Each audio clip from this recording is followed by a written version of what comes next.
Ok, si quieren entremos en oración. Padre, te damos gracias en esta hora por la bendición de poder estar reunidos en tu nombre, Señor, y qué bendición, Señor, el poder reunirnos con mis hermanos para recibir, Señor, la enseñanza de este día, la enseñanza, Señor, que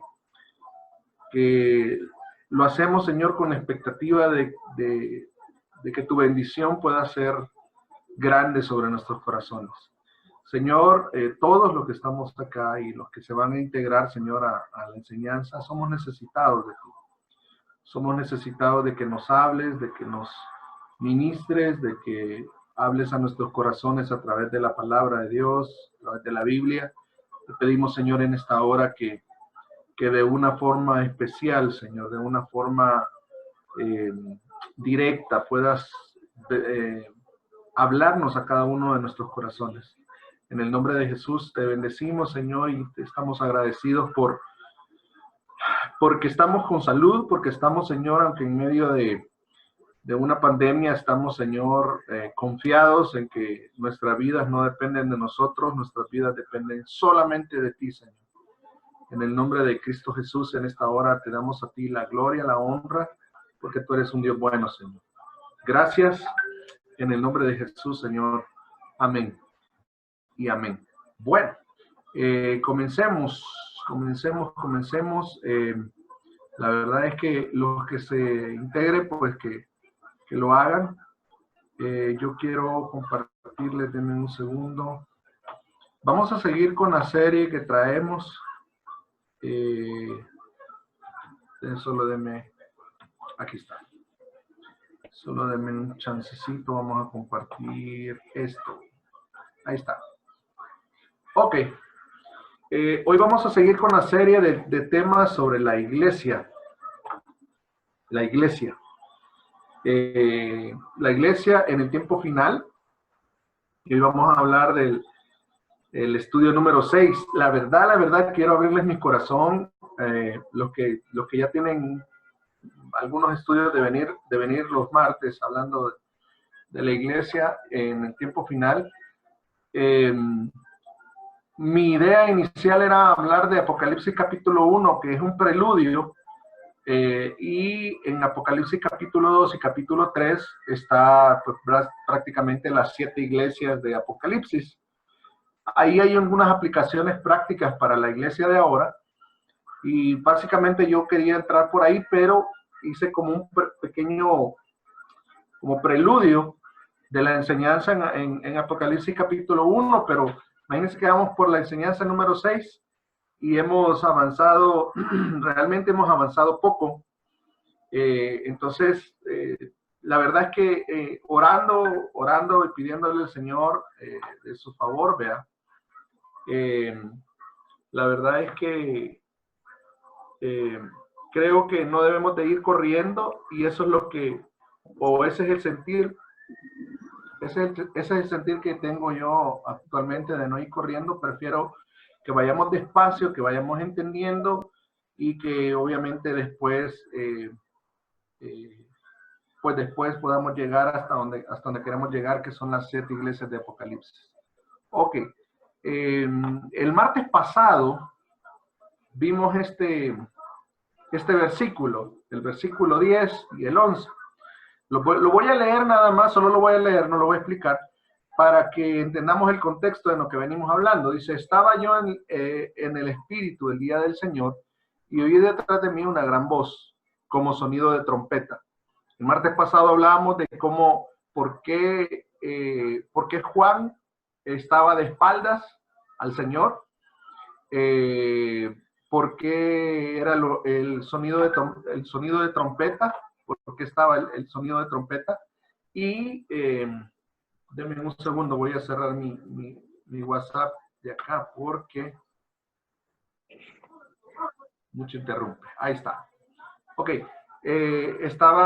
Porque estaba de espaldas, y cuando habla del sonido de trompeta identificamos inmediatamente quién le estaba hablando, ¿verdad?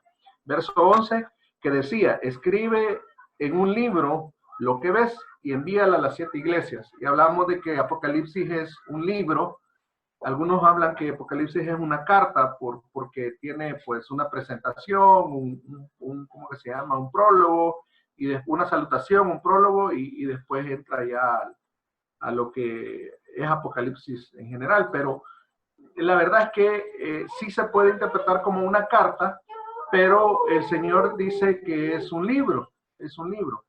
Así que si usted lo identifica como carta o si usted lo identifica como libro, es indiferente. Realmente al final lo que estamos viendo es que lo importante que, o lo trascendental que es Apocalipsis para nuestros tiempos. Verso 11, decía, escribe en un libro lo que ves y envíalo a las 7 iglesias. Y ahí está, Éfeso, Esmirna, Pérgamo, Tiatira, Sardis, Filadelfia y la Odisea.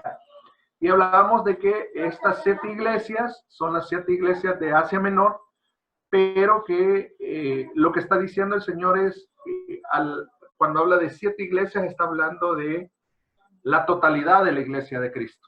La iglesia de Cristo no es una sola congregación en un país, es una congregación, es una iglesia con muchas congregaciones a través de todo el mundo, que se ha edificado desde que Jesús hace 2000 años entregó su vida y ascendió al cielo. Dice que él en ese momento funda la iglesia. Entonces, la iglesia en general somos todos los que hemos aceptado a Cristo como nuestro Señor y Salvador. Entonces habla de las 7 iglesias, son 7, el número 7 es identificado como el número de la perfección, es decir, estamos hablando de, o número completo, estamos hablando de que está hablando pues a la iglesia en general. Ahora, entramos al versículo 2. No creo llegar hasta el 20, pero vamos a tratar. Apocalipsis capítulo 12, esto es ahora lo que nos compete enseñar hoy. En el 12 dice, y me volví para ver de quién era la voz que hablaba conmigo. Nosotros ya lo identificamos que era Jesucristo, ¿verdad? Pero Juan dice que volvió para ver qué era la voz. Y dice, y al volverme, vi 7 candelabros de oro. Verso 13. Y en medio de los candelabros vi a uno semejante al Hijo del Hombre, vestido con túnicas que le llegaban hasta los pies, ceñido por el pecho, dice, con un cinto de oro. Verso 14, su cabeza y sus cabellos eran blancos como la blanca lana, como la nieve, sus ojos eran como llamas de fuego. Aquí ya comienza el apóstol Juan a hablar figurativamente, es decir, no es que digamos que Jesucristo, ya identificamos que era Jesucristo, pero no es que Jesucristo tuviera todas estas características. Aquí lo está interpretando Juan lo que vio. Y esta interpretación obviamente tiene un significado espiritual para nosotros, pero quiero regresar al verso 12 para ir en orden. Dice, y volví para ver de quién era la voz que hablaba conmigo, y al volverme vi 7 candelabros de oro. Ahora, ¿qué son los candelabros de oro? ¿O qué es el candelabro de oro? Yo les decía al principio de estos estudios que la Biblia se interpreta a sí misma. Entonces, si nosotros avanzamos en el verso 20, en el verso 20 dice, en cuanto al misterio del mismo Apocalipsis capítulo 1, en cuanto al misterio de las 7 estrellas, las 7 estrellas están más adelante, pero quiero que miren lo que está en amarillo, que vistes en mi mano derecha y los 7 candelabros de oro. Las 7 estrellas son los 7 ángeles de las 7 iglesias y los 7 candelabros son las 7 iglesias, ¿ok? Entonces, aquí en este verso podemos ver que los 7 candelabros eran las 7 iglesias. Ahora, digo esto porque a veces nosotros tendemos a mistificar y a buscar significados y esto y lo otro, y está bien, porque de repente, obviamente, Dios nos puede traer luz en algún significado. Pero cuando la misma Biblia está explicando qué son los 7 candelabros de oro, dice que los 7 candelabros son las 7 iglesias, ¿ok? Ahora, veamos qué era el candelabro de oro. Eso es lo que vamos a ver el día de hoy, el candelabro de oro. Miren, el candelabro de oro ya vimos que eran las 7 iglesias, o los 7 candelabros de oro eran las 7 iglesias, es decir, que un candelabro era una iglesia. Ya vimos también, o ya dije también, que los 7 candelabros es la totalidad de la iglesia de Cristo en todo el planeta. O sea, ya vamos a ir viendo más o menos a qué se refiere. Esto básicamente, mire, esto es lo más cercano que yo encontré acerca de los candelabros, del candelabro del Antiguo Testamento. Esto es el candelabro de oro en el Antiguo Testamento. Realmente no tenemos una foto, porque ustedes saben que el candelabro de oro fue hecho hace más de 4.000 años, casi 5.000 años. Entonces, obviamente, no se tiene, aunque se dice que este candelabro de oro fue en el año 70, Roma destruye Jerusalén y se cree que los romanos se llevan este candelabro de oro que estaba en el templo, se lo llevan para Roma. Realmente no se sabe dónde está el candelabro de oro, si fue destruido, si está en Roma, realmente no se sabe. Pero más o menos vendría siendo una representación del candelabro de oro así. Tenía un brazo que era la base, y de un lado tenía 3 y tenía otros 3, ¿ok? Brazos al otro costado, o sea, 3 y 3. Yo quisiera, quiero ver quiénes estamos. Seguimos estando, quiero ver, Luis, Sandrita, bienvenida. Abraham, que hoy lo iba a molestar, no está Abraham. Mi esposita está haciendo la comida. Tal vez, no sé si te puedo molestar, Cintia. No sé si tú podrías tener a la mano una tablet y yo te voy a ir dando los textos. Y yo digo una tablet porque lo vas a encontrar más rápido. Pero si querés una física, como tú lo encontrés más rápido, te voy a ir dando algunos versículos para ir ubicando el candelabro de oro. El candelabro de oro ya vimos que es la iglesia, ¿ok? Pero vamos a ver qué significa el candelabro de oro en la Biblia. Entonces, o en el celular, donde tú te sientas más cómoda, ¿sí? ¿Ok? Sí. Vale, perfecto. Dame un segundo nada más, vamos a ir avanzando en la diapositiva.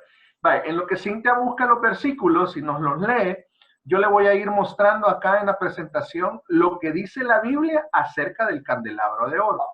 En primer lugar, en Éxodo capítulo 25, verso 31 al 37, si me puedes ayudar, Cintia, a buscarlo, habla de cómo se hizo el candelabro de oro. Ustedes saben que Primera de Corintios, capítulo 10, verso 15, si no estoy mal, o 15:10, no me recuerdo, dice que todo lo del Antiguo Testamento fue dejado ahí como una sombra y figura del Nuevo Testamento. Entonces, para entender cuando en Apocalipsis están hablando del candelabro de oro, tenemos que ir al Antiguo Testamento para saber de qué candelabro de oro están hablando y a qué se refiere. Ya vamos a ir viendo que todo tiene sentido. En la Biblia todo tiene sentido. ¿Lo tiene, Cintia? Por favor, lee. Sí, aquí está. Harás además un candelero de oro puro, labrado a martillo. Se hará el candelero, su pie, su caña, sus copas, sus manzanas y sus flores serán de lo mismo. Y saldrán 6 brazos de sus lados, 3 brazos del candelero a un lado y 3 brazos al otro lado. 3 copas en forma de flor de almendro en un brazo, una manzana y una flor.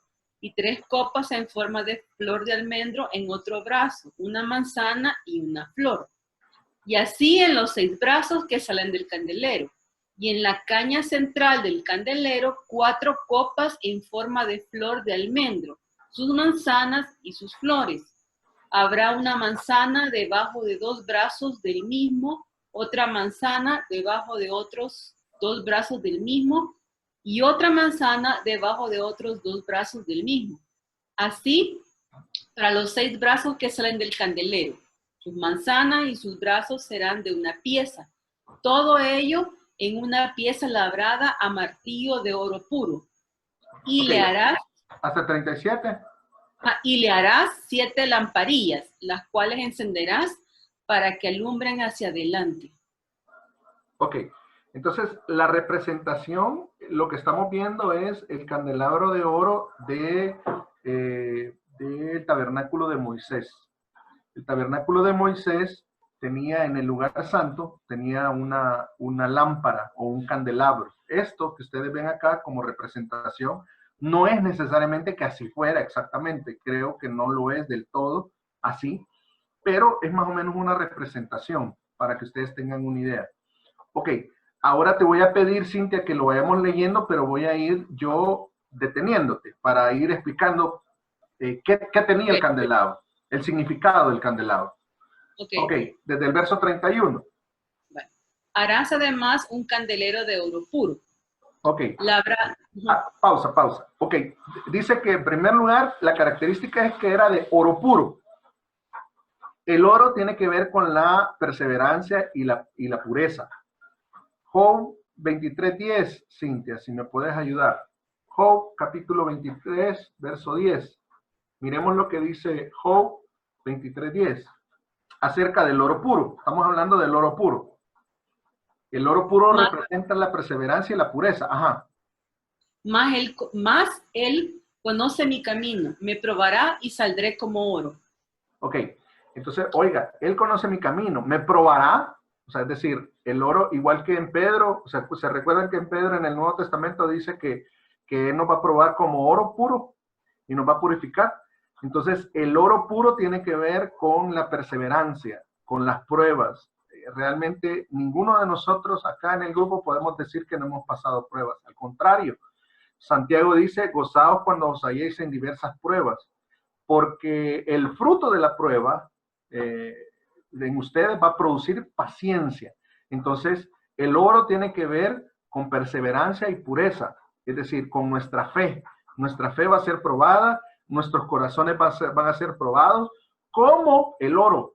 El oro, ustedes saben que cuando lo sacan de la tierra, viene con muchos metales. Cuando la Biblia dice que es oro puro, significa que al oro lo metieron a un ¿cómo se llama? A una temperatura, a un fuego, para purificarlo. ¿Qué pasa en la purificación? Que el oro tiene mezclado dentro de él, tiene mezclado otros minerales. Cuando lo meten al fuego, al horno, ese oro no se destruye, sino que se hace líquido. Lo único que se destruye es los minerales, los minerales que de la tierra se habían metido y que no hay otra forma de purificar el oro.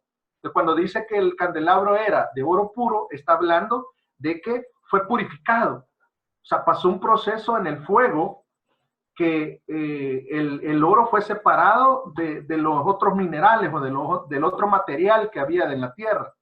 Entonces, el oro queda, los otros minerales se queman y el oro queda, y entonces a ese proceso se le llama oro puro. ¿Ok? Entonces, esto en sentido figurado está hablando de todas las pruebas y todas las circunstancias difíciles que nosotros pasamos en la vida. Nosotros somos el candelabro, somos la iglesia del Señor, pero tenemos que ser hechos de oro puro. O sea, es decir, si ustedes se preguntaban, miren, yo en esta pandemia, y no es que me esté ministrando, ¿verdad? Pero muchos de ustedes ya me conocen, miren, en esta pandemia, económicamente probado, me tuvieron que operar, se me quemó la máquina, la computadora con la que trabajo, se me quemó la computadora, estoy recuperándome del dolor de la operación.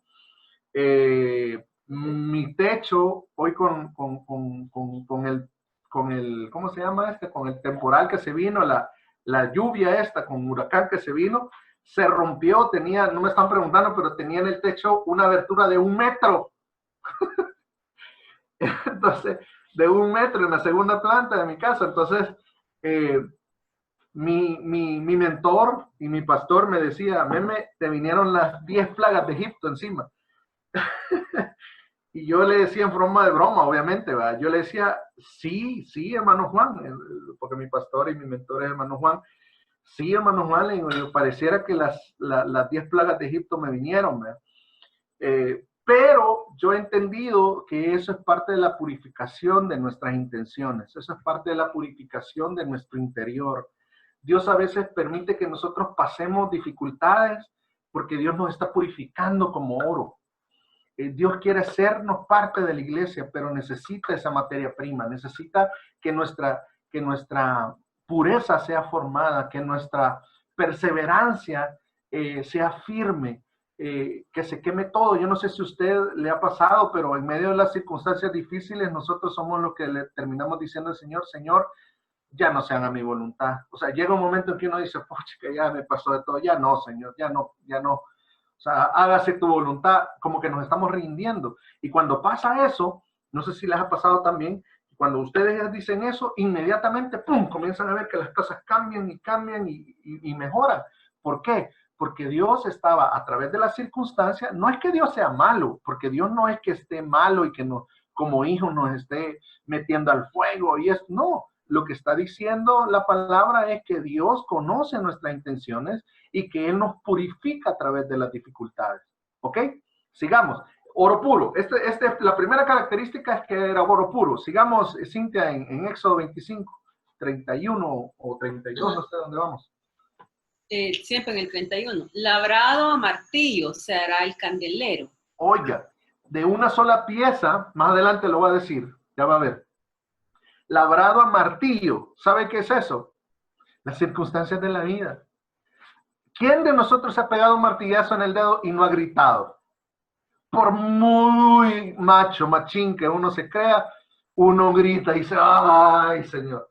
Entonces, cuando dice labrado a martillo en una sola pieza, lo que está diciendo es que hay un trabajo del Señor en nosotros. Santiago capítulo 1, versos 6 del 6 al 8, Cintia, por favor. A ver, vamos a ver quién más está. No entró Abraham, ¿verdad? Jairo, ¿tenés tu, ¿cómo se llama? Tu tablet. Eso. Vale, si querés, Cintia, si querés quédate tú en Éxodo para ir leyendo paso a paso y Jairo me ayuda en los versículos auxiliares, digamos, para que no te estés moviendo a cada rato. Entonces, Jairo, Santiago capítulo 1, versos 6 al 8, porfa. Santiago capítulo 1, versos 6, 7 y 8. Adelante. Cuando se la pidan, asegúrense. Ah, pero tengo la nueva traducción viviente. ¿Quieres otra versión? Sí. Sí, ¿Cuál? por favor. ¿Cuál, pues? No, esa es la que hay, decirle. Esa es la que hay. La Reina Valera o la Biblia de las Américas, cualquiera de las dos. La América sí es mejor. Vaya, las Américas. Pero, quiero ver, Santiago 1:6. Pero que pida con fe, sin dudar, porque el que duda es semejante a la ola del mar, impulsada por el viento y echada de una parte a otra. No piense, pues, ese hombre que recibirá cosa alguna del Señor, siendo hombre de doble ánimo, inestable en todos sus caminos. Ok, cuando habla de que somos una sola pieza, está hablando de que no seamos de doble ánimo. ¿Se ha fijado que las personas de doble ánimo de repente dicen, no, hoy sí, hoy vamos a hacer tal cosa, en cualquier cosa, no solo en iglesia, sino en cualquier cosa? Dicen, hoy sí, vamos a hacer tal cosa y esto y lo otro, lo ven bien convencidos. El siguiente día le habla, hermano, ¿qué pasó? Lo estamos esperando. No, no voy a ir, hermano. ¿Por qué no? Porque fíjese que, pues sí, he tenido problemas, he tenido esto, he tenido lo otro. Entonces, usted dice, bueno, ¿y aquí qué pasó? Son personas de doble ánimo. Entonces, cuando dice que son labrados, en primer lugar, oro puro es la perseverancia y la pureza, como Dios nos trata a través de los problemas, a través de las circunstancias, purifica nuestras intenciones. A veces nosotros, no siempre, pero a veces nosotros, Dios conoce nuestras intenciones. Y a lo mejor las intenciones que nosotros tenemos no son tan puras. Entonces viene Dios y a través de la prueba purifica nuestras intenciones y purifica nuestro corazón. Y eso es lo que pasa en Santiago capítulo 1, verso del 3 al 5, cuando habla de las pruebas. Gozados cuando halléis en diversas pruebas. Pero después dice, de una sola pieza, labrado de una sola pieza a martillazos. Eso significa que cuando hablamos de una sola pieza, está hablando de que nosotros debemos de ser no hombres de doble ánimo. Que nuestro sí, dice la palabra, sea sí y que nuestro no sea no. Entonces no podemos nosotros, cuando somos labrados de una sola pieza, lo que significa es que nosotros vamos a tener, sí, hermano, puedo ayudar en esto, o sí, fulano, te puedo ayudar, o no, no te puedo ayudar. Entonces, de eso se trata, de que seamos de una sola pieza. ¿Ok? Sigamos. Cintia. Ok, dice su pie, su caña, sus copas, sus manzanas y sus flores serán de lo mismo. Ahora, ok, un momento. Ok, su copa. La copa, vamos a ver si uso el puntero láser voy a usar. La copa son estas. Las copas son estas, son 7 copas. En esta copa adentro, esto está hueco, en esta copa adentro es donde estaba el aceite y estaba el mechero, había una mecha acá que se llenaba de aceite para lograr dar luz, ¿ok? Entonces, estaba diciendo las copas tienen que ver con los dones. Cuenten cuántas copas hay. 1, 2, 3, 4, 5, 6, 7. Primera de Corintios, Jairo, Primera de Corintios 12, del 1 al 3 y de ahí del 7 al 12. Vamos a Primera de Corintios 12, del 1 al 3 y después del 7. No te digo. No, después vamos a leer los otros dos, pero primero quiero entrar por el lado de los dones, la lámpara o dones. Bueno.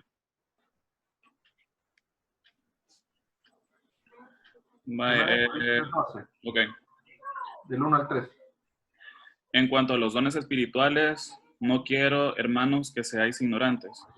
Sabéis que cuando erais paganos, de una manera u otra, eran arrastrados hacia los ídolos mudos. Por tanto, os hago saber que nadie hablando por el Espíritu de Dios dice, Jesús es anatema, y nadie puede decir, Jesús es el Señor, excepto por el Espíritu Santo. Ok, del 7 al 12. Ahí mismo.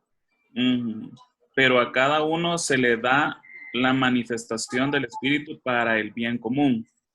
A otro, palabra de conocimiento según el mismo Espíritu. A otro, fe por el mismo Espíritu. A otro, dones de sanidad por el único Espíritu. A otro, poder de milagros. A otro, profecía. A otro, discernimiento de espíritus. A otro, diversas clases de lenguas. Y a otro, interpretación de lenguas. Pero todas estas cosas las hace uno y el mismo Espíritu, distribuyendo individualmente a cada uno según la voluntad de Él. Ok, el Señor los distribuye, o el Espíritu Santo los distribuye como Él quiere. Habla de 7 dones, ahí habla los 7 dones. Ahora, referente a los dones, Mateo 25, del 1 al 2.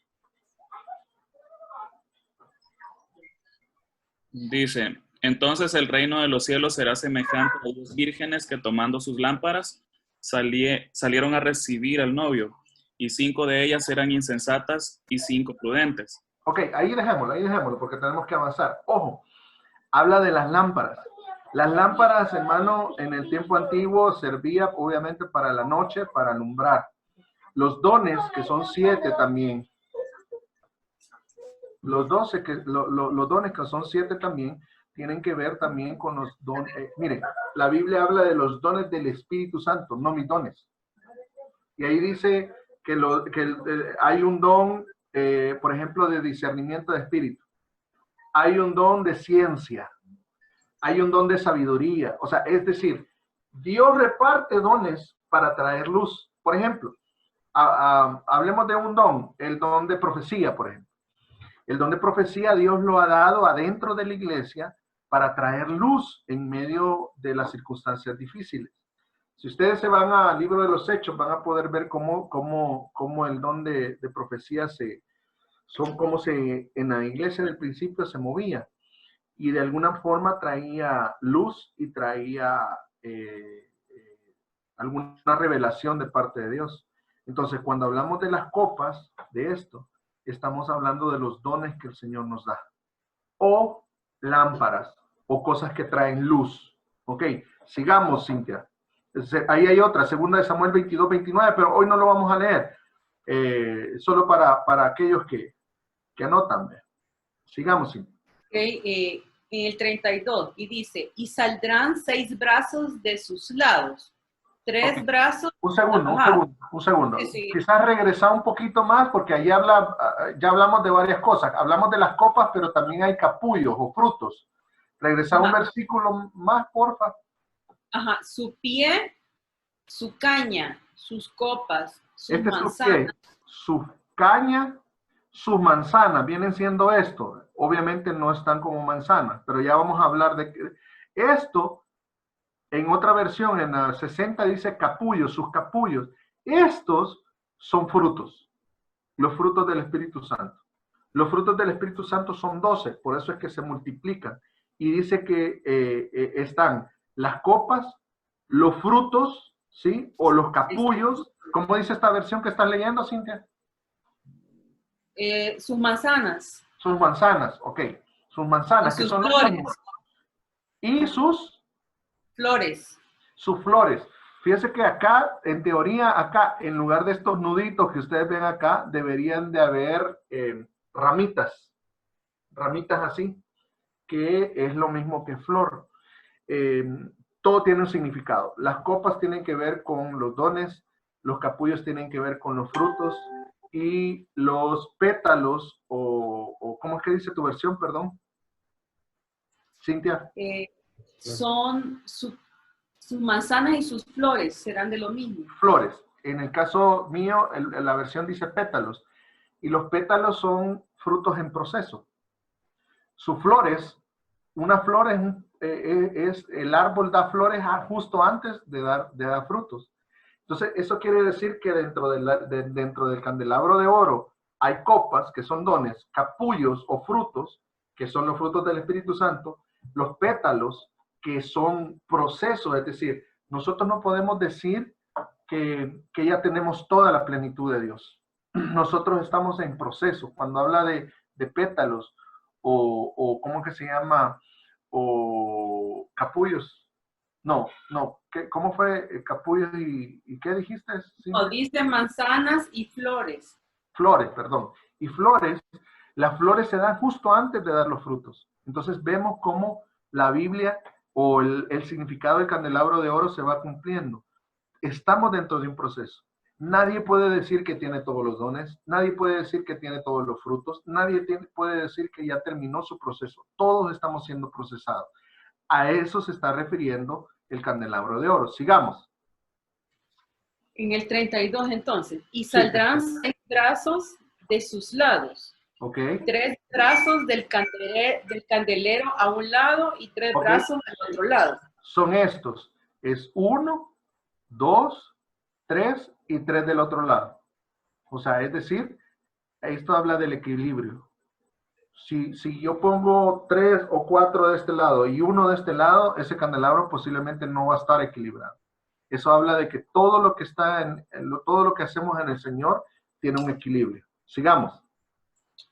3 copas en forma de flor de almendro en un brazo. Ok.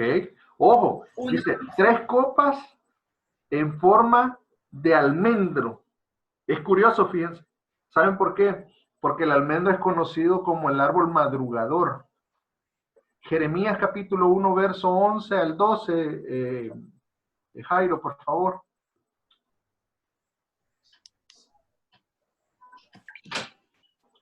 Jeremías 1. Ahorita. 11 al 12. Ahorita.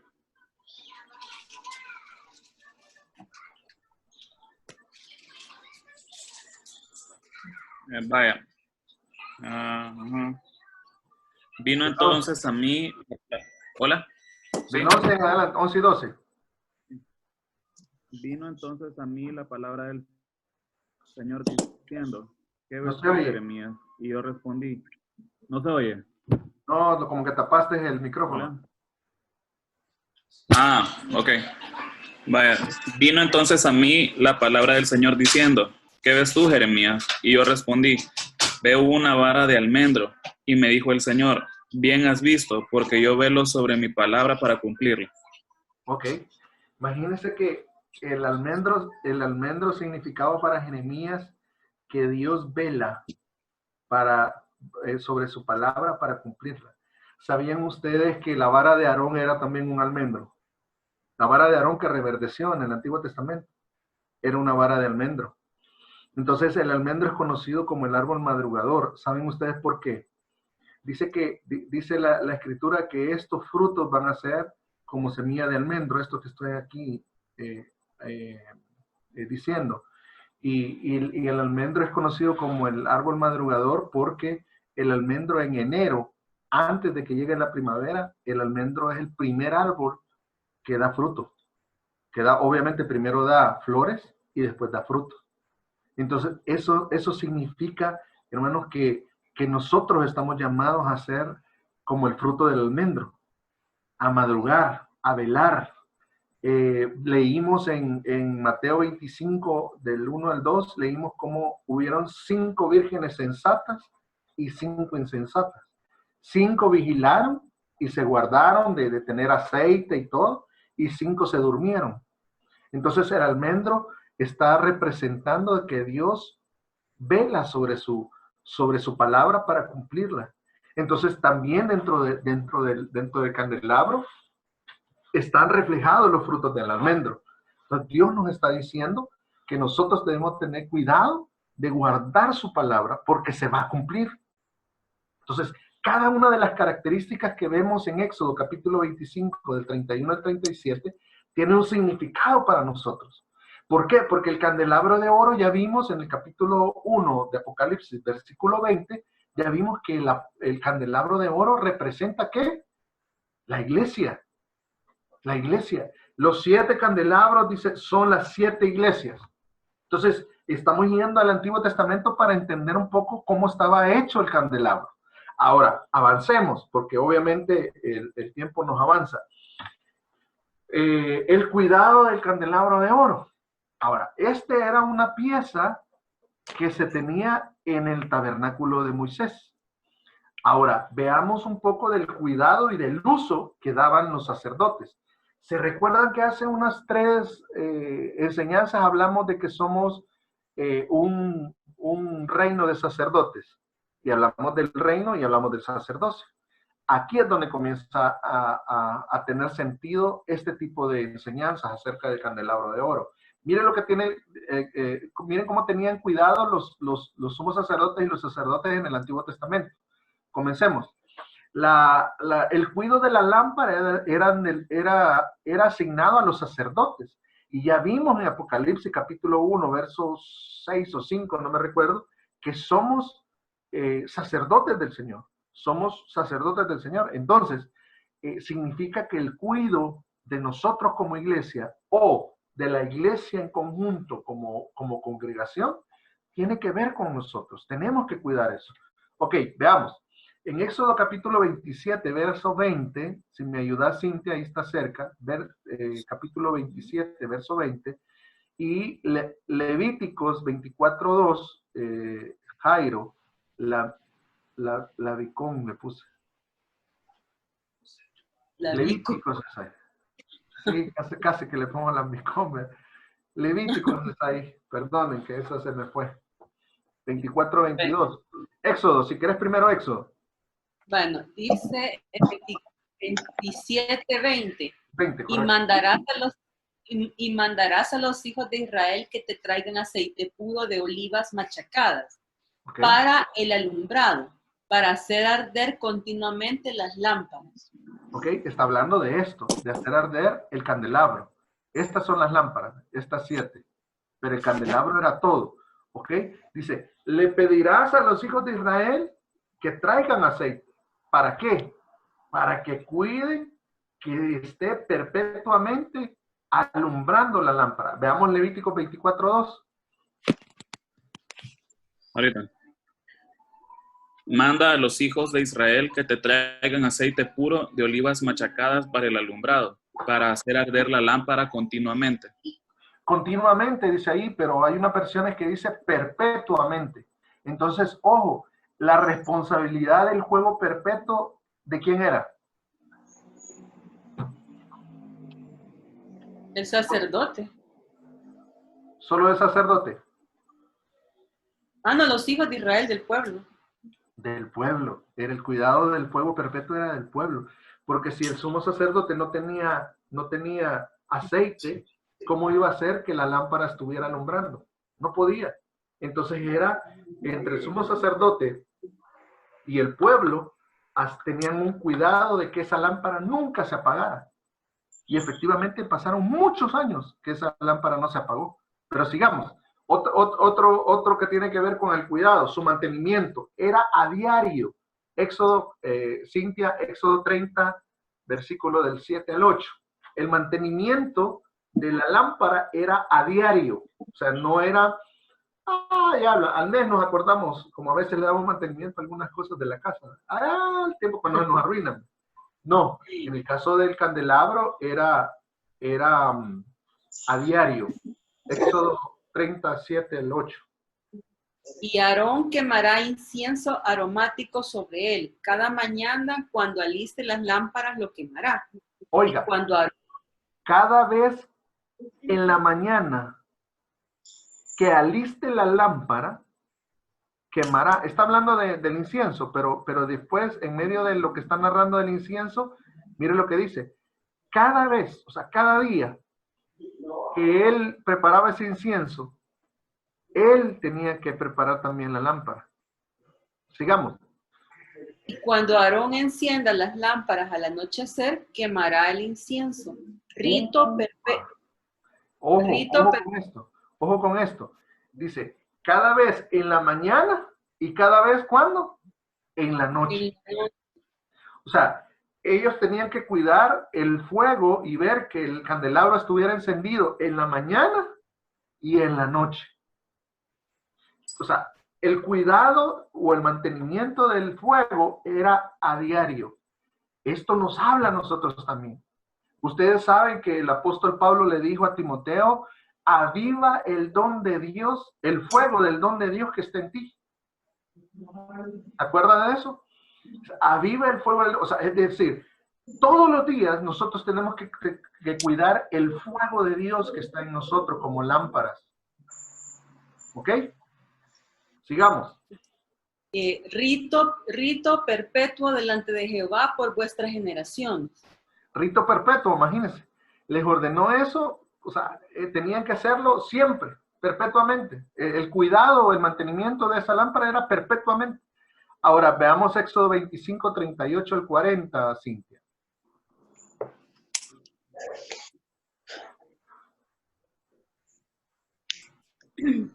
También sus despabiladeras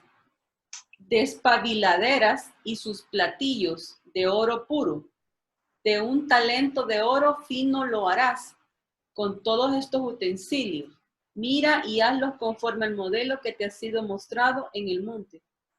Correcto. Ojo, ojo. Dice las despabiladeras. ¿Saben cuáles eran las despabiladeras? Eran las tijeras que cortaban las mechas. Ustedes se han fijado que nuestras velas, aquí les voy a enseñar una veladora, por cierto, pero no tiene ninguna virgencita. Estas velas tienen una mecha en medio. ¿Lo logran ver? Esa mecha era el pábilo. Entonces, cuando dice que van a guardar la pabiladera, es que esa mechita era de lino antes. Mojaban el aceite, sacaban la mechita de lino y ahí le daban fuego. Entonces, el fuego ahí estaba. Pero ese aceite hacía que no se quemara el pábilo. Pero cuando el aceite se volvía rancio o se volvía negro, tenían que despabilarlo, es decir, cortaban la puntita del pábilo y cambiaban el aceite. ¿Ok? Esa era parte de la responsabilidad del sacerdote. ¿Qué significa todo esto para nosotros? Número uno, cuando decimos fuego perpetuo, es que nosotros tenemos que tener cuidado todos los días del fuego de Dios. El mantenimiento diario y perpetuo tiene que ver con el cuidado que nosotros tenemos acerca de nuestra relación con Dios. Y el pábilo, el despabilar, significa que nosotros a diario tenemos que quitar aquellas cosas que nosotros estorban en nuestra comunión con Dios. Entonces, si ustedes ven, todo lo que es el candelabro de oro en el Antiguo Testamento tiene que ver con nosotros. Obviamente en sentido figurado, no literal, porque ninguno de ustedes ni yo somos candelabros de oro. Pero sí está hablando de la iglesia, sí está hablando de nosotros. Usted como persona es iglesia, yo como persona soy iglesia, como grupo somos iglesia de Cristo. Entonces, cuando habla que somos de oro puro, de una sola pieza, de copas, de capullos, de pétalos, de lámparas, de almendro, de fruto de almendro, cuando habla de fuego perpetuo, de mantenimiento, de despabilar, está hablando todo en sentido figurado acerca de nosotros, de cómo fue hecho el candelabro de oro, es esta parte que ustedes ven a su mano izquierda, y cómo en su mano derecha, cómo se daba cuidado del candelabro de oro. Entonces, cuando la Biblia dice que nosotros somos el candelabro de oro como iglesia, o sea, tenemos que tomar en cuenta todo esto. La Biblia no es, las cosas no están ahí por gusto. O sea, no es que a Dios se le ocurrió un día a Jesús decir, bueno, me voy a mostrar en medio de 7 candelabros de oro. Y quiero ver, ¿qué van a hacer los candelabros? Bueno, voy a decir que es la iglesia. No, desde el Antiguo Testamento el Señor ya venía preparando todo. ¿Por qué digo esto? Por el versículo 40 que acabas de leer, Cintia, si lo volvés a leer, por favor. Mira y hazlos conforme al modelo que te ha sido mostrado en el monte. Es decir, Dios le mostró este modelo. Dios le mostró el candelabro de oro a Moisés, que lo hiciera conforme al modelo, que no se pusiera a inventar. Ah, no, a mí, mire, a mí no me gustan 3 brazos de un lado y 3 brazos del otro. A mí me gusta 4 y 4. No, tenía que hacerlo conforme al modelo. ¿Por qué? Porque Dios sabía que después iba a venir la iglesia, que es la representación viva del Antiguo Testamento, y entonces usted y yo íbamos a entender este tipo de enseñanzas desde el Apocalipsis, que cuando dice el candelabro de oro es la iglesia, entonces usted va a entender que en el candelabro de oro hay aceite, que es la unción del Espíritu Santo. Cuando usted ve que hay fuego, es también el cuidado del fuego del don de Dios que hay en nosotros, que cuando somos de una sola pieza, está hablando de nuestra templanza, nuestro carácter, que cuando habla de copas, está hablando de los dones, que cuando habla de capullos, está hablando de los frutos del Espíritu Santo, que cuando habla de 7 lámparas, 3 a un lado y 3 al otro, está hablando de equilibrio, etcétera, etcétera, etcétera. Yo no quiero que usted se memorice esto. Lo único que quiero, para ir cerrando el estudio, es que vea junto conmigo cómo todo tiene sentido en la Biblia. Lo que pasa es que no hemos tenido el cuidado de estudiarlo y de decir, puchica, no, Dios me está hablando a través del candelabro de oro. ¿Cómo era el candelabro de oro? ¿Cómo lo formaron? ¿Cómo lo cuidaban? ¿Cómo el sumo sacerdote cuidaba el candelabro de oro? Y eso, y con ese versículo es el que quiero terminar. Perdón, me voy a retroceder un poco. En el versículo 20, mire lo que dice. Dice, en cuanto al misterio de las 7, ¿por qué era un misterio? Porque Juan no lo entendía. Eso lo vio que el Señor, voy a retroceder una más, solo entendió en el capítulo 1, verso 13, dice, en medio de los candelabros, vi a uno semejante al Hijo del Hombre. Y entonces dijo, bueno, hay candelabro de oro y eso qué, vea.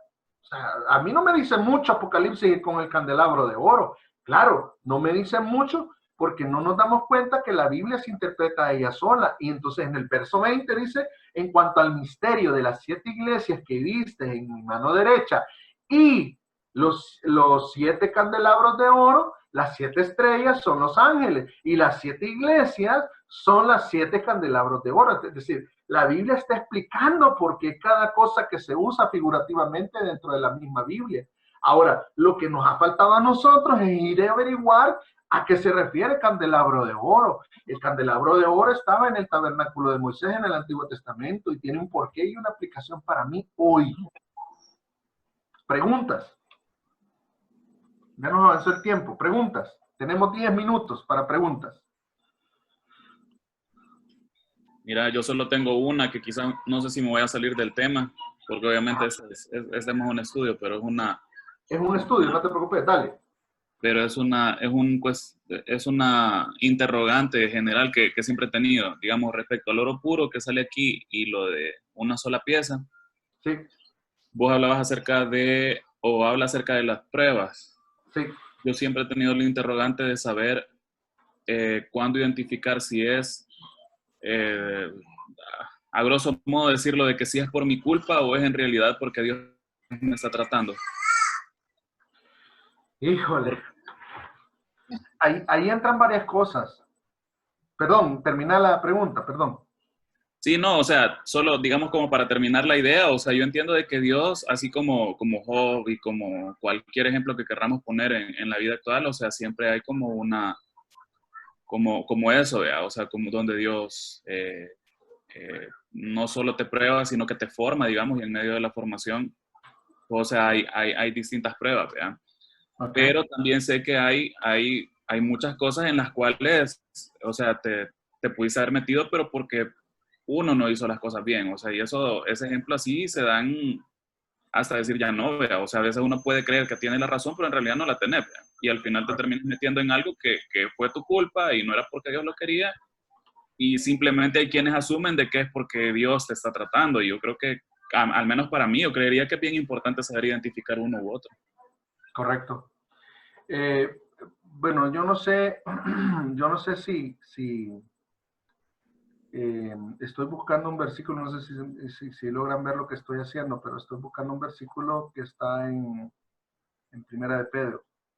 Lo que tú decís es una realidad. Eh, Hay pruebas que, que son generadas por Dios. Hay pruebas que son generadas por Satanás y hay pruebas que son generadas eh, por mis propias decisiones. Ahora, voy a hablar de cada una de ellas. Las pruebas que son generadas por Dios traen un propósito y el propósito es que demos frutos. Las pruebas que son generadas por Satanás son permitidas por Dios. Te doy dos ejemplos bíblicos. Job, cuando llega Satanás delante del Señor y le dice, ¿has considerado a mi siervo Job? Ah, le dice Satanás, pero eso es porque tú lo tienes cercado. Entregámelo a ver si no va a maldecir tu nombre y te va a negar. Y entonces el Señor lo permite. Entonces Satanás viene, lo prueba y todos conocemos la prueba de Job, que fue dura. Y el otro que también le piden para probarlo es a Pedro en el Nuevo Testamento. Porque algunos dicen, no, pero ese es el Antiguo Testamento. Igual Pedro en el Nuevo Testamento le dice, Pedro, Satanás te ha pedido para zarandearte. Es decir, la prueba que le venía a Pedro no era porque él la haya pedido, sino porque Satanás quería zarandearlo, quería probarlo. Entonces, el Señor dijo, y yo he pedido al Señor que tu fe no falte. Entonces, cuando Dios permite las pruebas que vienen del lado de Satanás, es porque Dios sabe que las podemos sobrellevar. Ok. Ahora, cuando las pruebas son causadas por nosotros, esas son las más difíciles de identificar. Pero te voy a dar un versículo. Romanos capítulo 8, verso 28 dice, todas las cosas ayudan a bien a los que aman al Señor. Entonces, si Romanos 8, 28 dice que todas las cosas ayudan a bien a los que aman al Señor, aun cuando tú te metiste a esa prueba, Dios te lo va a hacer ver. Y te va a sacar en victoria de esa prueba donde tú te metiste. Por ejemplo, solo por ponerte un ejemplo, a veces estas pruebas que donde yo me meto es cuando, por ejemplo, me meto a un negocio y la Biblia me está diciendo y hay algo en mi corazón que me está diciendo, no, no te metas. Entonces, cuando yo no hago caso, número uno, cuando Dios me habla directamente a mí. Número dos, cuando Él me habla a través de la palabra. Y número tres, cuando Él me habla a través de las circunstancias. Entonces, cuando yo no tengo esos tres parámetros, yo me meto y entonces en medio de esa dificultad que yo me metí, aún en medio de ella, Dios se va a glorificar. Si es de parte de Satanás, Dios se va a glorificar. Y si es de parte de Dios, Dios se va a glorificar. Entonces, ¿qué es lo que te quiero yo decir? El problema lo tenemos cuando nosotros no tenemos la humildad de reconocer que estamos en medio de una prueba. Y yo digo, no, a mí no me pasa nada. Pero mira, te veo así, no, a mí no me pasa nada. Yo estoy bien, yo estoy con el Señor. Entonces, el problema lo tiene Dios no en nuestras decisiones, porque nos podemos equivocar como humanos. El problema lo tiene el Señor en nuestros corazones, porque nuestro orgullo no nos deja reconocer cuando fallamos. Dios nos va a mostrar cuando fallamos nosotros. pero nuestro orgullo no nos va a dejar, no, ¿cómo vas a creer? Y mira, y que vos tenés razón, y que esto, y que lo otro. Entonces, yo no sé si te contesto la pregunta, Jairo, pero yo creo que más allá de identificar si viene de parte de Dios, si viene de parte de Satanás, o si viene de parte mía la prueba, yo lo que digo es, de donde venga, Dios se puede glorificar, siempre y cuando yo tenga la actitud correcta. Ponele que me metí donde no debía, me metí en problemas. Dios me va a salir, me va a sacar de ahí. Pero tengo que tener la humildad de decir, puchica, Señor, quizás en esto yo me metí. Sí, lo que pasa es que quizás iba más allá del hecho de que, como vos decís, de identificar. Es como saber dónde tengo yo que corregir, ¿me entendés? O sea, porque es como, vaya, como, Okay. igual como la contraparte, o sea, está la del hijo pródigo que hasta que se dio cuenta es que pudo regresar, porque de lo contrario, mientras no se daba cuenta, es como, o sea, ahí es un caso bien extremo, ¿verdad? Pero... No, pero es lo mismo, Jairo, es lo mismo. Si vos ves, ¿cuándo cambió la situación del hijo pródigo? Cuando reconoció en su corazón. Aunque nosotros como hijos pródigos agarremos nuestra herencia y nos vayamos y esto y lo otro y deshagamos y nos metamos en bonches, aunque nosotros nos metamos igual que el hijo pródigo, si en nuestros corazones, en el momento que reconocemos que la hemos regado nosotros y con humildad buscamos al Señor, eso cambia. Entonces, yo me voy más por ese lado, por el lado del corazón. Entre más orgullo hay en mi corazón, menos me va a ayudar el Señor, menos me va a enseñar. Mientras más orgullo yo los ponga delante del Señor, el Señor me va a decir, va, mira, a mí me ha pasado.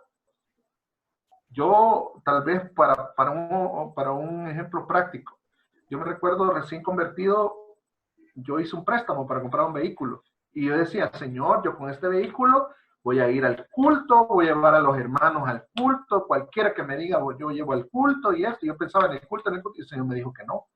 Y me lo hizo ver. Pero yo en mi inmadurez espiritual, yo dije, no, yo voy a hacer el préstamo. Y hice el préstamo. Cuando yo iba a comprar el vehículo, el Señor me dijo, va a ser tu vehículo, porque yo no te he dado para vehículo. Y yo mi corazón se puso berrinchudo. Y yo, no, Señor, pero es que yo lo quiero para esto, yo lo quiero para lo otro, yo lo quiero para aquí, para allá. Al final, Él me dijo, no, bendito Dios, fui obediente. Después de un tiempo, entendí por qué el Señor me había dicho que no. Yo venía saliendo de un esquema del mundo donde yo tenía muchos amigos cercanos. Y yo si yo hubiera comprado ese vehículo, solo hubiera bastado una llamada de mis amigos. Perdónenme, les voy a sonar bien carnal, pero es la verdad. Solo hubiera bastado una llamada de unos amigos míos para salir a tomar con ellos. Hoy, después de haber crecido en el Señor, yo entiendo que yo me metí a la deuda, porque fue una deuda, para comprar un carro que no compré. Porque al final terminé siendo obediente ante la falta de paz que me dio el Señor. Entonces, en medio de todo eso, el Señor se glorificó, porque lo que yo iba a ocupar para el vehículo lo terminé donando para los instrumentos de una iglesia. Entonces, y le tocó pagar la deuda, hermano. Sí, me tocó pagarle, ¿qué iba a hacer? Pero fui obediente, a medias, pero fui obediente al final. Entonces, lo que yo te quiero decir con esto es que si tu corazón es el correcto, eso es lo que tienes que cuidar, tu corazón. Aún cuando te equivocas, Dios se va a glorificar. No sé si te contesto, hermano. Se fue el internet.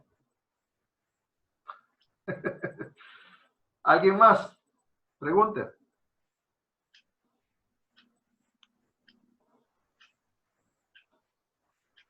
Solo uno, hermano, solo uno. Entonces yo sí creo que debemos de guardar nuestros corazones. Tu corazón es clave en todo esto. ¿Nadie más? Bueno, si no hay preguntas, o el expositor estuvo muy claro, o no entendieron nada. Sandrita, ¿le veo ganas de querer preguntar? No. No. Va. No. Vamos a orar por Está- Sandrita, que hoy está de manteles largos. Está cumpliendo 15 años. 15 apenas. La bendecimos, Sandrita, la bendecimos, le amamos Gracias. mucho. Le Gracias, mandamos un fuerte igual. abrazo allá a Costa Rica. Pura vida. Sí, felicidades. Felicidades. ¿Cómo? Sí, felicidades, le digo a Sandrita, que la pase bien. Gracias, gracias. Lástima que Pero, no tiene para el pastel, ¿verdad? sí, hombre, Sí. aquí le hubiéramos tirado cohetes de esos de pueblo. Sí, hombre, qué barbaridad. Pero bueno, felicidades, Sandrita. Oramos entonces, si nadie más Gracias. tiene preguntas. Bueno, oremos pues. Padre, gracias te damos en esta hora por la enseñanza. Yo te pido, Señor, que esta enseñanza pueda quedarse en el corazón de cada uno de mis hermanos. Señor, que entendamos de que como candelabro, Señor, de oro, tú nos estás levantando en medio de una sociedad tan oscura, en medio de una sociedad tan complicada, Señor. Te pido, Señor, que nos ayudes a entender no solamente el proceso de formación del candelabro de oro, sino que también a cómo el candelabro de oro se usaba, Señor, cómo lo usaban los sumos sacerdotes para que podamos, Señor, tener cuidado en todo lo que hacemos, en todo lo que como candelabros de oro, Señor, en este tiempo estamos haciendo en medio, Señor, de la sociedad. Gracias, Señor, en esta hora te damos también por Sandrita. Hoy es su cumpleaños, te agradecemos por su vida. Bendecimos su vida, Señor. Yo sé que ella está pidiéndote a ti, Señor, confirmación en muchas cosas, Señor. Y conforme al estudio que hemos dado hoy, que ella pueda ser un candelabro de oro para tu gloria y tu honra, Señor, en el nombre de Jesús. Ayúdanos y permite, Señor, que mi hermana Sandrita pueda festejar y que este año que viene, Señor, pueda ser de muchísimo más bendiciones, Señor. Que los cielos se abran para ellos, Señor, en el nombre de Jesús. Y a cada uno de los que hemos escuchado la lección esta noche, que podamos, Señor, irnos a la cama meditando en lo que tú quieres hacer en nuestras vidas, Señor. Ayúdanos en el nombre de Cristo Jesús, Señor. A ti te damos la gloria y la honra. Amén.